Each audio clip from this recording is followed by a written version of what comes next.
What is up, YouTube? I'm Devon, DaVinci, leader of the Renaissance crew, and you're watching DaVinci Reacts. Today, I have a reaction that is history related. It is a video very similar to the fall of World War II, and this video is called The Lost Life of World War I. It was done by RealLifeLore. It's very possible they were influenced by that video, or their video wasn't influenced by this video. Somebody was looking at somebody, because based on the thumbnail that I saw, it looked like it does kind of the same format where they take the figures and have them represent how many people died. I've been on a real kick when it comes to studying the world wars recently, and there have been a handful of videos that I think would be interesting to do reactions to, because it'll have a lot of it'll lead to a lot of discussion and things like that. And also with speaking of World War One, with the news about Joe Biden acknowledging the Armenian genocide and everything else, I'm thinking about doing a video related to that, because I don't know all the details about it. I just know that it has something to do with World War One, and I believe the Ottoman Empire was losing a number of battles, and they blamed the Armenians for it, I think. I also heard someone say that there was like possible attacks and the Armenians just got lumped into the suspected groups or something like that. Like, I don't know anything about it as far as like the smaller details. I just know like the very, very generalized idea. So to watch a video that will explain that deeper would be something interesting. I do feel like, you guys know how I am. I'm somebody that really loves when a nation is able to acknowledge something that it's done wrong.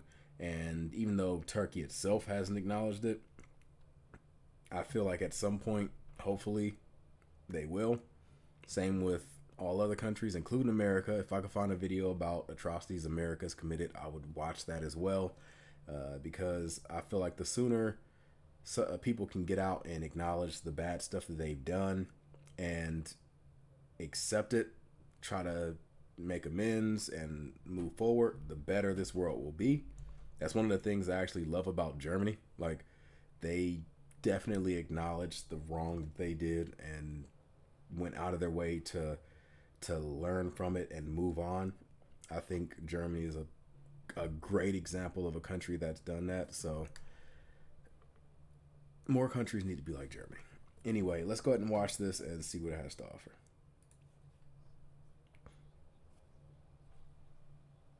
It started on a talking. Hold on one second. I don't know why it started there. The video was at the beginning. Okay, whatever. Let's go ahead and start over here.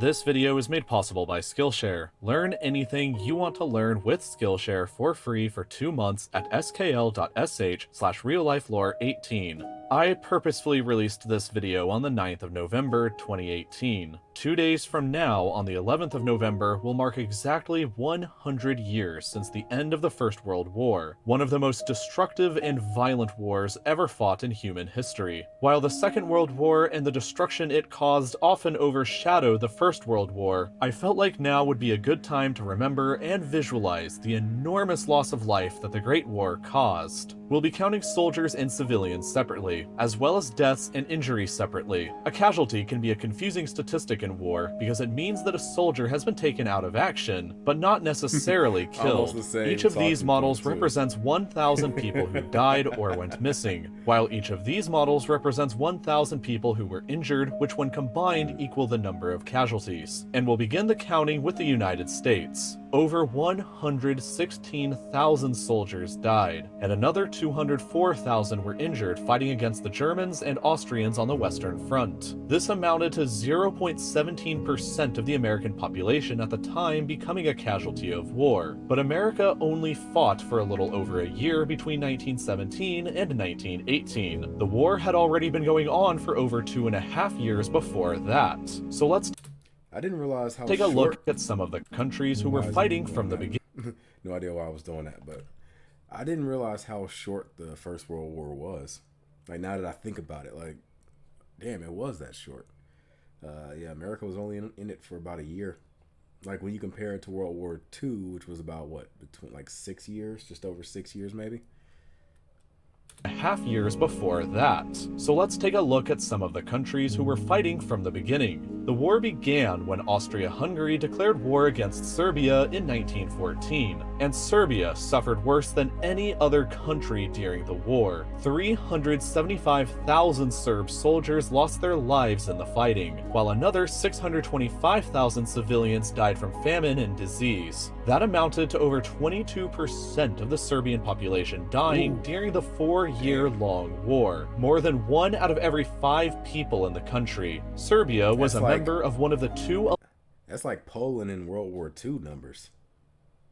alliances that fought against one another in the war called the Entente, which also included the United Kingdom, France, Russia, Italy, America, and many others, all of whom would suffer terribly. The United Kingdom would send over 815,000 soldiers to their graves, like on the first day of the Battle of the Somme, in which 9,000 soldiers terribly. The United Kingdom would send over 815,000 soldiers to their graves, like on the first day of the Battle of the Somme, in which 19,000 would die in only 24 hours.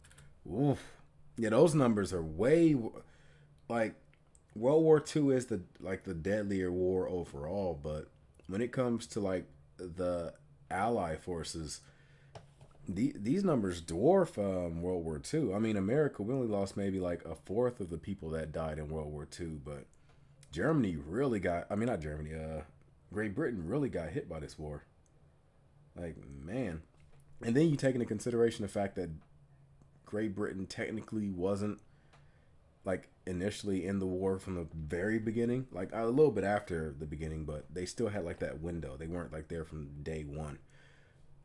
Whereas World War II, like they were there immediately. So it's crazy how, especially given the fact that this is a shorter war, just how many people died on Great Britain's side. The bloodiest single day in British history. Over 123,000 British civilians also lost their lives during the war, totaling up to just over 2% of the British population, or about 1 in every 50 people dying. But many more were wounded. 1,675,000 more soldiers, which adds together to 5.77% of the UK population then, becoming casualties of the war. Subjects of the British Empire like Australia, Canada, New Zealand, India, and South Africa also fought in the war and took high casualties. Percentage-wise, New Zealand suffered the worst, losing 3.8% of her population as wartime casualties, while numbers-wise Australia took the hardest hit, losing over 61,000 of her soldiers and suffering another 152,000 wounded, with Canada and India both not too far behind. But the other major Entente powers lost an incredible amount more. The Italians joined the war in 1915, but in 3 years of fighting suffered 555,000 military fatalities, along with 592,000 civilian deaths. Another 947,000 Italian soldiers became wounded, representing 5.8% of the Italian population becoming casualties.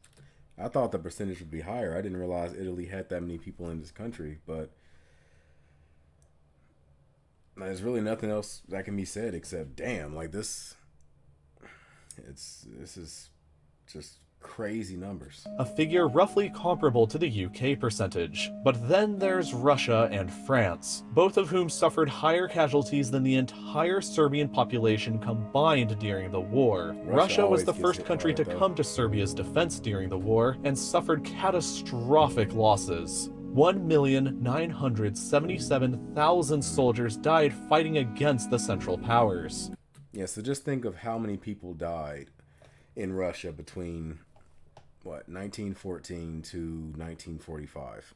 Like, how many people died? Like, I know that people told me that the population in Russia to this day, like, women outnumber men because of, like, going back to these wars. And it's like, man, like, I don't even know how to wrap my head around it. It's just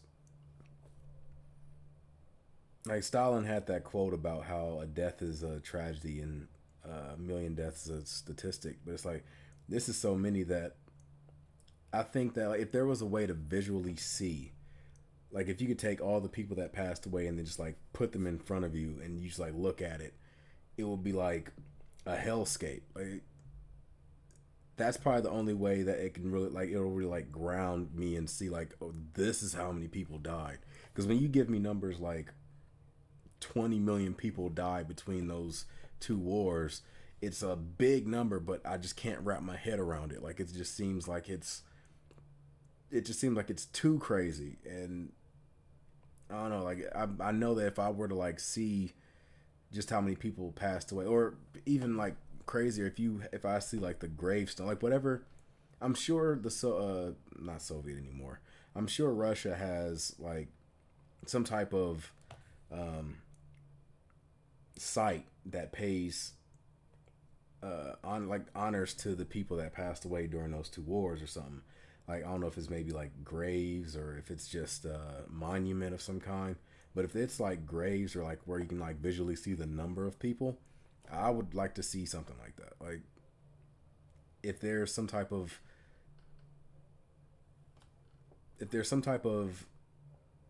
thing that allows me to see the number, even if it's something small to represent it, like maybe a flower planet for every person that died or something. Like if they have something like that, I would like to see it. While another 1,140,000 civilians lost their lives. But Russia suffered vastly higher injuries. 4,350,000 soldiers were wounded during the fighting, which together represents 2.5% of the Russian population that became casualties. These enormous losses eventually helped contribute to Russia's spiral into revolution and their surrender in the war early into 1917. But percentage-wise, the Allied country that suffered during the war the most, besides Serbia, was France. Most of the Western Front took place in northeastern France and Belgium, and during 4 years of fighting. Yeah, France. It's crazy how the battlefield is like always ends up in France. Like if you wanted to see like historic monuments dedicated to World War II, I'd say like 80% of them are in France. Like when you talk about the trenches of World War One, Normandy. When you talk about the, I'm sure Paris has like things left behind from when Germany took over that. Like it's just crazy how France has like almost all the significant things of World War II. Place in northeastern France and Belgium, and during 4 years of fighting, 1,377,000 French soldiers gave up their lives in defense of their country, along with 340,000 civilian fatalities. This represented a loss of life for 4.3% of the entire French population, but many, many more were wounded. 4,266,000 additional French soldiers were wounded or maimed by the war, representing a total casualty amount similar to Russia's, but from a much smaller population. In total, around 15% of France's population became a casualty during the First World War. A horrible loss of life that wouldn't be fully recovered 20 years later at the start of the Second World War. Other Entente countries in order of wartime casualties include Romania, which also suffered terribly at 10.4% of their population becoming casualties, as well as Greece, Belgium, Portugal, Montenegro, and Japan, with only about 1,000 casualties during the entire war. But now let's take a look at the other side, the Central Powers, which were led by Germany. Germany was fighting on two fronts for most of the war and also suffered cataclysmic losses. 2,037,000 of her soldiers died fighting in the west and the east, and 594,000 of her civilians died largely due to starvation caused by the Allied blockade of the country.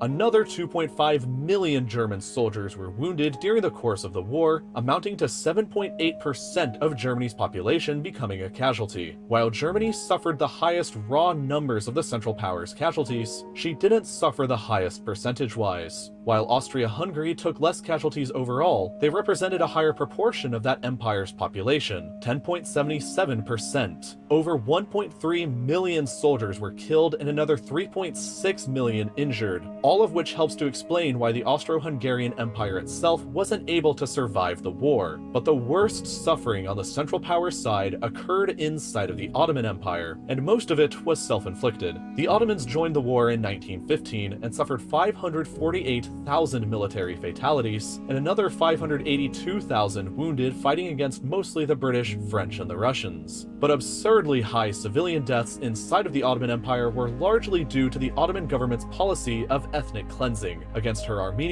Greek, and Assyrian ethnic minorities. Collectively known as the Armenian Genocide, 1.5 million Armenians were systematically killed by the Ottoman government during and shortly after the war, along with 600,000 Greeks and 225,000 Assyrians. Accounting for all of this in addition to the military casualties, an enormous 17% of the Ottoman Empire's population was killed or wounded during the conflict, which can also help to explain why this empire too didn't survive long after the war was over. And finally, Bulgaria was another member of this alliance that suffered greatly as well, with 6.8% of their population becoming casualty victims of the Great War. In total, and across all countries, about 9 million soldiers lost their lives, as well as 7 million civilians. 36% of all deaths were Entente military, 22% were the Central Powers military, another 22% were Central Powers civilians, and the final 20% were Entente civilians. The First World War was, and still remains, the bloodiest war ever fought in the history of the United Kingdom, France, Italy, Belgium, Bulgaria, Romania, Serbia, Turkey, Australia, New Zealand, and Canada. The Second World War was actually not as bad for all of these mentioned countries, but it would be worse for others like Russia and Germany. Hopefully, after two terrible lessons during the 20th century, humanity will never forget what can happen when we let our differences get the better of us. Lessons of any kind are valuable for both societies and for individuals. And if you made it all the way through this video to here, it's clear that you enjoy learning. So why not learn even more about anything you want to by going over to Skillshare next? One of the most common questions that I get asked all the time is how I got started making these videos, and the first step was learning the required skills like researching, writing, audio recording, and editing. For all of these skills though, there's a course offered on Skillshare, an online learning community with more than 20,000 classes on whatever it is you want to learn. The sheer variety of classes you can take is incredible. You can learn skills to help you make videos, build a good looking website, or cook a delicious meal, and there is so much more. There's even amazing classes taught by my YouTube friends Mike Boyd and the team behind Kurzgesagt. But the best part about all of this is that the first 500 people to click on the link in the description or by going to skl.sh/RealLifeLore18 can try Skillshare entirely for free for 2 months. Skillshare is a great supporter of this channel and they help make these videos possible, and it's a great place to learn, so please do make sure to go ahead and check them out. Thank you, and I'll see you again next week. Oh, man. Man. Yeah, it's like, when you see stuff like this, when you see stuff talking about the world wars, it upsets you because, or at least it upsets me because when I think about the countries involved, I see like the entire history of these countries, all this culture and all this stuff that made these countries who they are and how, like, what made them great and stuff. And then you see like these dumbass fights that lead to hundreds of thousands or millions of people dying, and it's like, just embrace who you are and just accept everybody. I don't know why it gets to the point where we have these dumbass squabbles that lead to all these people dying. And like, I don't know, like it seems like for the most part we've somewhat learned our lesson since then. But then again, I have to ask the question, did we really learn our lesson, or have we just been scared into not doing it? Because like, let's be real. The reason why we haven't really seen war as far as like among the wealthier nations is because of nuclear weapons. If there were no nuclear weapons, I'm willing to guarantee there would have already been a World War III. I'm willing to guarantee that. If all we had was conventional weapons, there would have been a World War III by now. It would have probably been between the United States and the Soviet Union. But yeah, it's just like, and for a minute I started to get kind of teary-eyed because like, I was just thinking about like the countries themselves. Like I said, I'm a big fan of history, and like, you look at France, you see the history behind France, and you look at Germany, you see the history behind Germany and Italy and Great Britain and like the Ottoman Empire, and you see all this stuff, but then you see this fight, and it's like, man, it just makes you. It almost gives you like a sick feeling. And like I said, when it comes to atrocities and things like that, every country has committed atrocities, every single one of them. And I don't know why people have like a thing about not acknowledging it. Like they feel like, I don't know, I feel like they're being personally attacked or something. Like people, even if like on YouTube, if you mention something, people like get all in their feelings, and it's like, I don't know why there's nothing like it should be. Like I have no problem acknowledging the atrocities America has committed. Like I have no problem doing that and just saying like that's what it is. Now the next step is to figure out ways of correcting that. That like when it comes to the Armenian genocide, for example, I'm still a huge fan of the Ottoman Empire. I'm still a huge fan of Turkey. Like I said, all the history and stuff like that behind it. Like I can still acknowledge that this event happened, and they should like. I feel like they should do something to like show that they are. I don't want to say past it because it makes it sound like it's being dismissive, but when I say like show a sign that you've learned from it and you're trying to like making sure it never happens again. I've seen people in comment section and stuff like get real upset when acknowledging or talking about it, and like I don't know, I just don't see why it's like that much of an issue to acknowledge something like that happened. Even if you want to argue about the numbers, the fact that anything like that happened at all should be something that we should all be able to get together behind. But again, I have nothing against Turkey. I have nothing against the Ottoman Empire. Like I'm still huge fans of theirs as far as like the culture behind it, as far as the like significance it's had on the world, and admiring the nation that it like admiring the empire that it was able to create.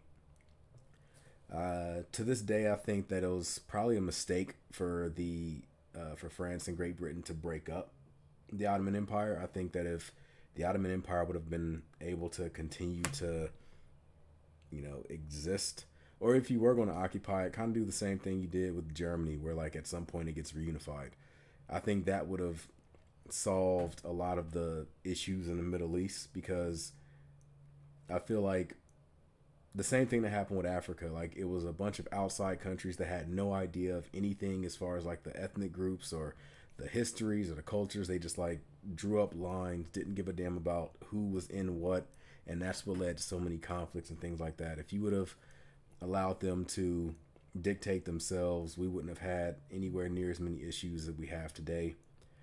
I know a lot of that has to do with not World War II, but the Cold War also, and certain groups getting funded and things like that. I know that has something to do with it also, but I think that there would have been a lot less conflict if that were the case. Same thing with Africa. I think it would have been a lot less conflict in Africa if the countries were given back to the people, as opposed to just drawing up lines and not giving a damn about who happens to live there at the time. But I mean, yeah, obviously I'm someone on the outside, so I might end up saying something that some people are like, no, you don't know the history behind it, so here's what actually is going down or whatever.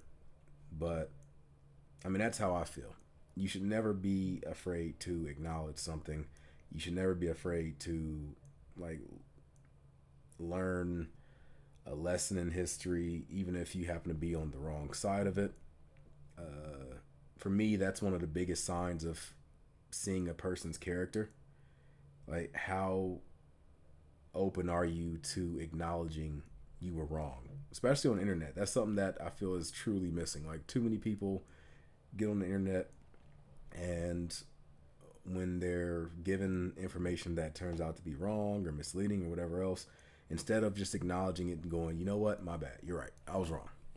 You were 100% right, and I'm like, thanks for letting me know that.